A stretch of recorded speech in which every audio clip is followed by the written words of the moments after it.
Imagine waking up one morning and realizing that the life you are living doesn't fully belong to you. The choices you've made, the beliefs you carry, and even the things you want may not come from your true self. Instead, they might be shaped by expectations, habits, and unseen pressures from the world around you. Think about it. How much of who you are is really your true self, and how much is just a mask built by outside forces?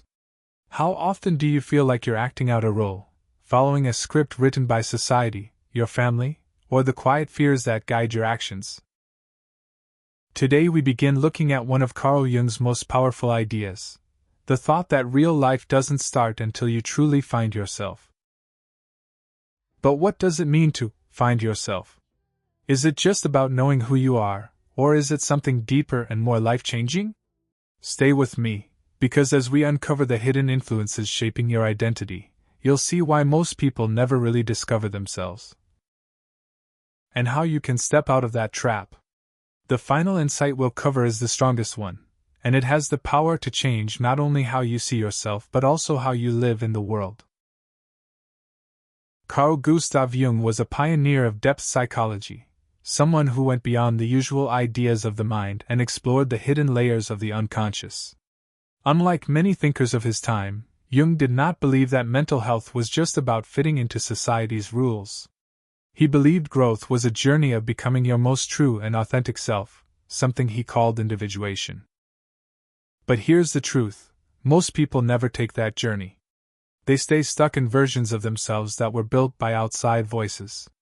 They live by the rules others set, without asking if this life really matches who they are.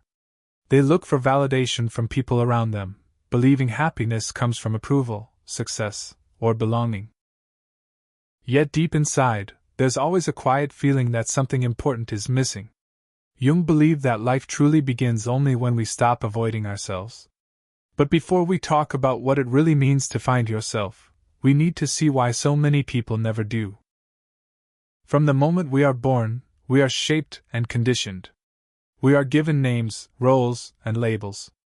We are taught what is right and what is wrong, what will be rewarded and what will bring punishment. This happens slowly, in ways so small we hardly notice. Over time, we adjust, we follow the rules, and we begin hiding parts of ourselves that don't match what others expect. Think back to your childhood. Were there times when you showed your true self, only to be told you were wrong? Maybe you were told to be realistic, don't be so sensitive, or that certain feelings and dreams were not okay. Little by little, you learned to push those sides of yourself away, to hide them where no one could see. By doing so, you began building a mask. Jung called this mask the persona. The persona is the face we show to the. Jung called this mask the persona. The persona is the face we show to the world. It helps us fit in, handle relationships, and be accepted by others. But here's the problem: the more we believe we are that mask, the more we lose contact with who we really are. We start to mistake the mask for our true identity. On the other side, there is something else: the shadow. If the persona is what we show the world, the shadow is what we keep hidden. It holds everything we push down: our fears, unspoken wants, weaknesses, and even the strengths we never allowed to come out. And here's where it becomes even deeper. The shadow doesn't simply vanish just because we try to ignore it. It stays alive beneath the surface, quietly shaping our thoughts, our actions, and even our emotions. The parts of ourselves that we push away don't disappear. They show up in hidden ways, often through projection. Have you ever strongly disliked someone without knowing the real reason? Or felt triggered by certain behaviors in others that brought up intense emotions? Jung believed that when we react so strongly to others, it is often because those same traits exist inside us, buried in our own shadow. But here's the surprising truth: inside the shadow lies the doorway to real self-discovery. The sides of yourself you've ignored or pushed down are not your enemies. They are missing pieces of your wholeness. Jung's great lesson was this: growth doesn't come from getting rid of the shadow, but from accepting it. It's about looking deep into your unconscious and facing what you've been running from. When you do, you unlock a new level of strength, freedom, and honesty with yourself. That is where the true journey begins. So, are you ready to face who you really are? To break free from the illusions that shaped your life? Because once you do, everything you thought you knew about yourself will change, and a more genuine life will open up before you. Most people go through life thinking they already know who they are. They define themselves by their name, their work, their culture, or their past experiences. But your identity is far more layered than that. The self you think you are is only the surface. It's just one small part of a much deeper reality. Jung believed that within every person there exists a hidden inner world, full of forgotten memories, pushed down emotions, unspoken desires, and unused potential. And the real path to finding yourself isn't about creating a new identity. It's about uncovering what has been buried inside you all along. Ask yourself, have you ever felt a deep longing for something more, a sense that a greater version of you is waiting to come out? That feeling isn't just your imagination, it's your unconscious mind calling you forward. Jung called this process individuation. He believed that real fulfillment doesn't come from living by outside expectations but from bringing together all parts of yourself, the good and the bad, the light and the dark. But before you can bring these parts together, you must first face them. And this is where many people stop. Why? Because meeting yourself fully is uncomfortable. It means looking at traits you've ignored, questioning beliefs you've held for years, facing fears you'd rather avoid, and dealing with conflicts you've carried inside. Think about it. How often do we avoid silence? How often do we drown ourselves in work, social media, entertainment, or anything that saves us from sitting quietly with our own thoughts? These distractions aren't random. They're a way to escape the deeper questions hiding inside us. But the truth is, those hidden parts don't disappear.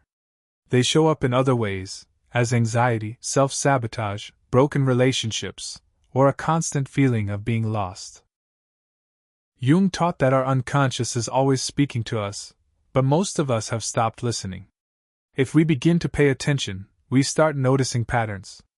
We see how our old wounds shape our choices, how unspoken desires guide our actions, and how the fears we avoid often carry the most important lessons. Take a simple example: fear of rejection. Many people spend their lives terrified of being judged or abandoned.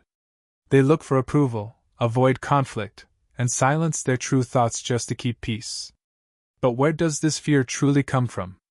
Is it really about other people's opinions, or does it go back to something earlier? Maybe a childhood moment of feeling unseen or unloved. Jung would say this fear isn't just a feeling, it's part of the shadow that hasn't been faced. Until it is brought into the light, it will keep controlling life from the background. But here's the amazing part: when we finally face the hidden sides of ourselves, they stop controlling us. Imagine living without the fear of judgment.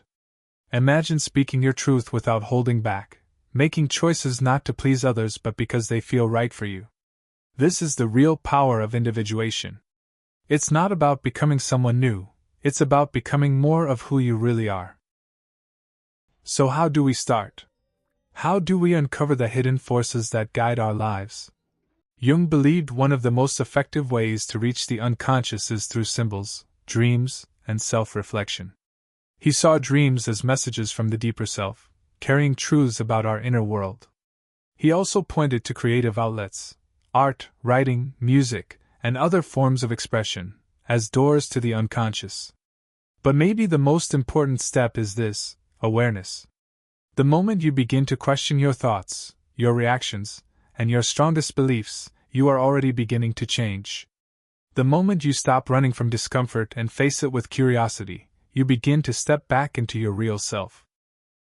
Here's the truth: most people live their whole lives without really knowing themselves. They walk paths given to them, never realizing they can choose another way. They bury their true self, never realizing their biggest strength comes from embracing all parts of who they are. But you don't have to live like that. You can break out of the illusions that hold you down. You can let go of the layers of fear and conditioning that keep you small. You can live fully, fearless and unapologetic. And in the next part, we'll go even deeper. We'll look at the hidden archetypes within you, ancient patterns buried in your mind that hold the secret to your greatest potential. What you're about to discover may change the way you see yourself forever. If finding yourself were as simple as making a choice, everyone would already be living in perfect alignment with their true nature. But as we've seen, the process is far more complicated. It's not just about deciding who you want to be. It's about digging into the forces that shaped you, facing the parts of yourself you've denied, and pulling them together into one whole and real identity. But here's a question: why are we pulled towards certain behaviors, desires, or fears? Why do we fall into the same mistakes and repeat the same patterns, even when we try to change? Jung's answer was groundbreaking. He believed that inside every human being there are universal patterns, psychological blueprints, that guide our thoughts, feelings, and behaviors in ways we often don't see. He called these patterns archetypes. Jung said archetypes are ancient images stored in the collective unconscious, a level of the mind shared by all people, shaped by the experiences of our ancestors. These patterns influence how we see ourselves, how we relate to others, and even how we understand the world. Think about the stories told throughout history: the hero's journey, the wise guide, the dark enemy, the innocent child. These figures show up in myths, religions, books, and even our dreams. They are not just stories, they represent forces inside each of us. And whether we realize it or not, these archetypes are always active in our lives. Take the hero archetype. This is the part of you that longs for meaning, that feels called to a bigger purpose. It's the side of you that wants to overcome challenges, grow stronger, and reach a higher version of yourself. But the hero is never alone. It is always paired with the shadow. As we discussed earlier, the shadow holds what we repress, our fears, our weak spots, and even our hidden potential. In myths, the hero must face the shadow, often shown as a monster, an enemy, or a huge trial, before they can truly transform. Now think about your own life. Have you ever reached a point where you knew you had to change, but something inside pulled you back? A moment when you had the chance to rise into a greater version of yourself, but fear, doubt, or self-sabotage stopped you. That is the hero and the shadow battling within you. The mistake many people make is trying to push the shadow away instead of learning from it. Jung taught that real change happens when we integrate the shadow, not by rejecting it, but by understanding it. For example, imagine you struggle with self-doubt. Instead of pretending it's not there, Jung would ask you to look at it closely. Where does this doubt come from? Is it really yours, or was it planted in you by past experiences, social rules, or voices from your past? What lessons might it carry? Could your doubt hold hidden strengths, like humility, the ability to reflect deeply, or the gift of seeing from many angles? When we stop seeing our struggles as flaws and start seeing them as messages from the unconscious, everything changes. But archetypes are not limited to just the hero and the shadow. There are many other forces inside us, each shaping who we are in different ways. One of the most important is the anima and animus. Jung believed that within every man there is a hidden feminine side, called the anima, and within every woman there is a hidden masculine side, called the animus. These are not about physical gender, but about inner balance. The anima represents emotion, intuition, creativity, and a deep link to the unconscious. The animus represents logic, structure, discipline, and confidence. When these two sides are in harmony, a person feels complete. But when they are out of balance, inner conflict appears. For example, a man who rejects his anima may struggle to show emotions, seeing vulnerability as weakness. A woman who rejects her animus may struggle to be assertive, feeling unsure about taking control of her own life. But when both sides are accepted instead of denied, they become a source of great strength. And this leads us to one of Jung's most important discoveries. To truly find yourself, you must embrace every part of you. The light and the dark, the feminine and the masculine, the seen and the unseen. Individuation is not about turning into someone new, it is about becoming whole. But there is one final piece of the puzzle, one last truth that brings everything together. It is perhaps the most powerful of all. Because the biggest barrier to finding yourself is not just fear, doubt, or social conditioning. It runs much deeper. It is hidden in the very way we see reality itself. And in the next part, we are going to uncover it. What you are about to learn may challenge everything you believe about yourself, and it might change your life forever. So far, we have explored the hidden forces that shape your identity, the mask you wear, the shadow you hide, and the archetypes that guide your actions and thoughts. But now we must face the deepest illusion of all, the illusion of self. Most people live as if their identity is fixed, believing they are one unchanging person shaped only by memories and past experiences. But Jung, along with great thinkers and mystics, understood something far more radical: the self is not fixed. It is fluid, always changing, and far greater than we imagine. What if the version of you that you know right now is only one small piece of a much bigger whole?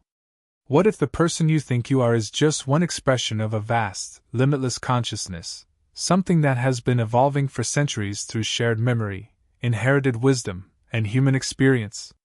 Jung explored this through the idea of the self, not the small, ego-driven self that clings to labels, fears, and stories, but the true self, the complete version of who you are, beyond illusions. Realizing this can feel both freeing and frightening. It means that everything you believe about yourself, the fears, the limits, the old stories, is not the whole truth. It's just a temporary structure built by the mind. And here lies the most powerful truth: you are not just one isolated person moving through life. You are part of a vast, interconnected field of consciousness. You carry within you the wisdom of generations, the depth of the unconscious, and the power for transformation beyond what you can imagine. But if this is true, why do we still feel so small? Why do we still struggle with fear, doubt, and suffering? The answer lies in the ego. The ego is not the enemy, it is simply the part of the mind. The ego is what makes us feel separate. It's the voice inside that says, "This is me, and that is not me." It builds walls, sets limits, and keeps us stuck in old patterns. The ego does have a role, but it also becomes the biggest block on the path to knowing yourself. The truth is, you are not just one fixed identity. You are always changing, always growing. The moment you stop holding on to the image of who you think you are, you open the door to endless possibilities. But how do you move beyond this illusion of self and step into your full being? Jung showed a way. It asks for courage, honesty, and the willingness to let go of old ideas about yourself. The first step is to face the unknown. Most people fear it because it feels uncertain, but the unknown is where real change begins. When you stop fighting it and approach it with curiosity, you start seeing life and yourself in a new light. The second step is to drop your labels. You are not only your name, your work, your past, or your personality. You are far more than that. When you stop locking yourself inside those definitions, you make room for something bigger to come forward. The third step is to listen to the unconscious.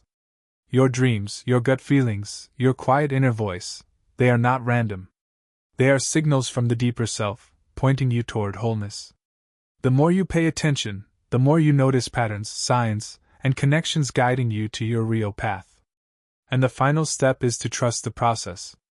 Finding yourself is not an end point. It's not something you achieve once and move on. It's a lifelong journey, where each layer of truth shows you something deeper. The biggest truth is this: you were never truly lost. The self you are searching for has always been inside you, waiting to be seen again. Now the choice is in your hands. Will you keep living as only a part of who you are, held back by old fears and illusions? Or will you walk into the unknown, embracing the vast and limitless being you are meant to be? Because life truly begins the moment you find yourself. And now you know the way.